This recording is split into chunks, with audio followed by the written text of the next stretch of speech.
Speaking of a playoff push, we have a matchup between the top three teams in the West tonight in Denver. And while this game can impact the Thunder's seeding, it still can impact their playoff path. So a win for the Thunder could push the Nuggets down to the 4 or the 5 seed and set up a potential round 2 matchup between Denver and OKC, while a Nuggets win keeps Denver in the driver's seat for the 3 seed.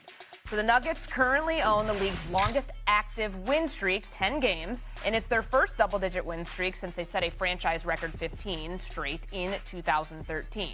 Denver, as we know, has been dominant offensively during this stretch. They rank first in the NBA in points per game and field goal percentage.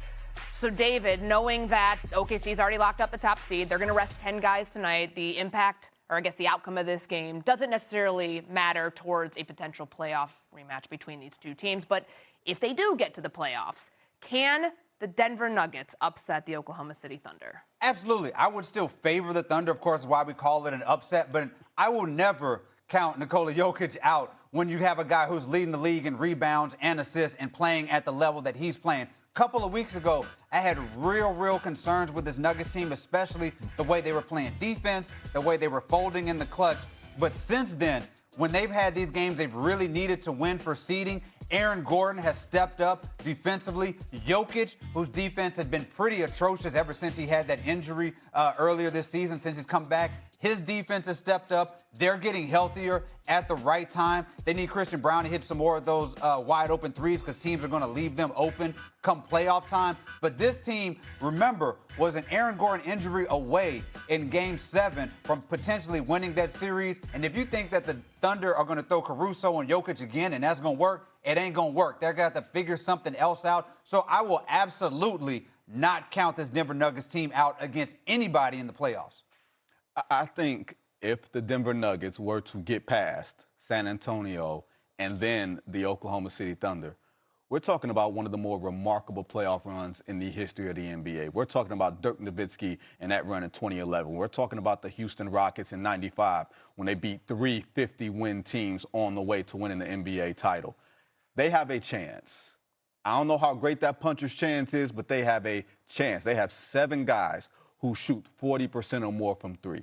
The three-point shot is the big equalizer in the NBA, especially in the playoffs when you have Jokic in a spread floor and possibly one defender in his face.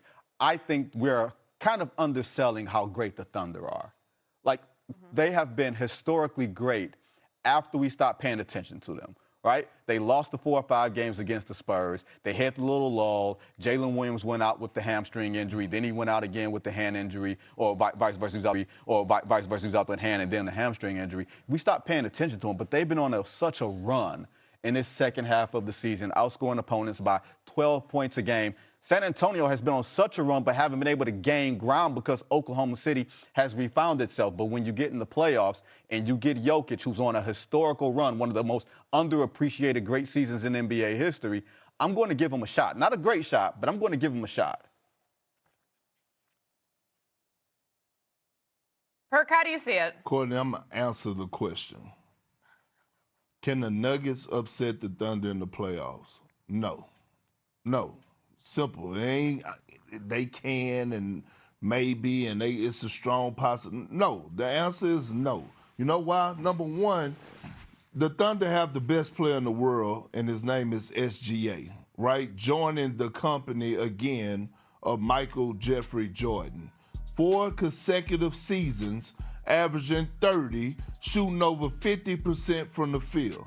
Okay, so let's say this. Let's take the Thunder big 3 and Denver's big 3. Aaron Gordon, Murray, Jokic, Chet, J-Dub, SGA, and say those guys cancel each other out. Let's look at the rest of that roster. The Thunder depth, I trust more. When you talk about Jared McCain, who they picked up at the trade deadline, when you're looking at a guy like Aaron Wiggins, who had huge moments throughout their playoff run, Cason Wallace, who comes in an excellent two-way player, Isaiah Joe, Alex Caruso, Mitchell is a starting guard on any other team in the NBA. So when you're looking at the depth, I trust OKC depth more than I trust the Denver Nuggets depth outside of the big 3. And that's why I say that I don't give the Nuggets a chance. Also, when you get that deep, my thing is who's going to be their perimeter defenders outside of Aaron Gordon when you talk about the Nuggets? Peyton Watson, is he going to be 100% healthy coming off a hamstring injury that deep in the postseason? Is he going to be able to keep up? That's if Denver get past the San Antonio Spurs. But when it comes to OKC and Denver in that matchup, I understand we could revisit last year, and if was a fifth, we'll all be drunk if Aaron Gordon didn't injure his hamstring, and maybe they would have took it, but they didn't. And now this team has grown. In Oklahoma City Thunder, they're wiser, and they know how to win, and they have home court advantage throughout the playoffs. So your eyes got real wide earlier when Perk said that SGA is the best player in the world right now.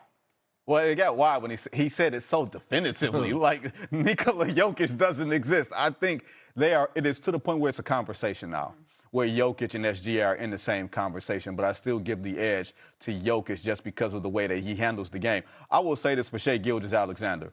When it comes late in the last 2 or 3 minutes, he's always going to get a shot up. He's not going to turn the ball over. He's going to make sure that you foul him or you give him enough space that he can create space to get a shot up, a quality shot up. I think Perk sometimes be tripping. I don't think Perk is wild. I don't agree with him, but I don't think he's tripping. That's all. Yeah, we're looking at the best closer in the game in SGA, right, and a guy who is leading a great offense against the best overall player in Nikola Jokic. And if you're talking about these historical runs, if Nikola Jokic can beat Wemby, and then you can beat this Thunder team, and you win a championship with him playing the way that he's playing, you better clear a spot out that top 10 all time when you're talking about Jokic, because this will be that type of run that cements you as one of those type of greats. Good summer conversation. When we're all back here, we're going to do that one in July. We can say the same thing about SGA. Yeah, that's fair. And we will. Perk, we got to go on this one, but I do think that you guys all kind of laid the table for that one. Extended their win streak to 8 by beating the 76ers 113-102. Perk, are you buying the Rockets now as they... Buying them to do what? Be legit title contenders? Hell no. Look, and I said this, listen, Donovan Mitchell, in my opinion, is the player that's under the most pressure in this postseason. Second on that list is Kevin Durant. This Rockets team was second in the Western Conference last year.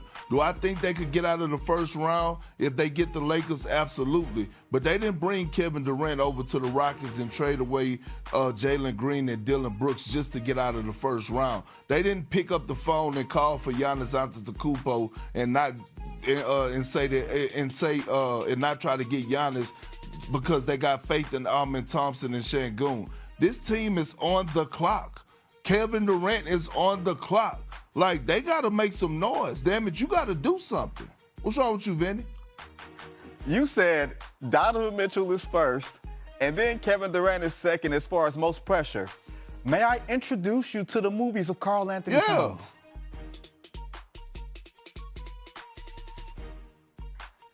I can't. Y'all just gonna stare at each other. I think in terms of person, I think has the most pressure. I do think it is a Nick. Where does Karl Anthony Towns and Jalen Brunson? Well, it's gonna be a good place. Kevin Durant got rings. He got rings. Wow. What pressure? He got rings.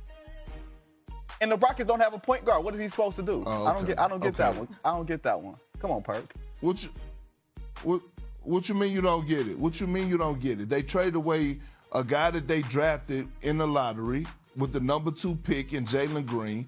This team was number 2 in the Western Conference. They didn't go get Kevin Durant just to come over here and be mediocre. What are we talking about? We're talking about Kevin Durant, a top 15 greatest player of all time, one of the greatest scorers of all time. They went and got Kevin Durant to be a legit title contender. Are the Rockets a legit title contender? Yes or no? No, but you act like Kevin Durant don't got rings and bona fides already. We got plenty of people who ain't never played in June. But all I'm saying is this. All I'm saying is this. Since he's left Golden State, Brooklyn Nets, disaster. The Phoenix Suns, disaster. You on the clock, KD. What are you talking about? Yep. Well, you mentioned Karl Anthony Towns. It's a good place to go because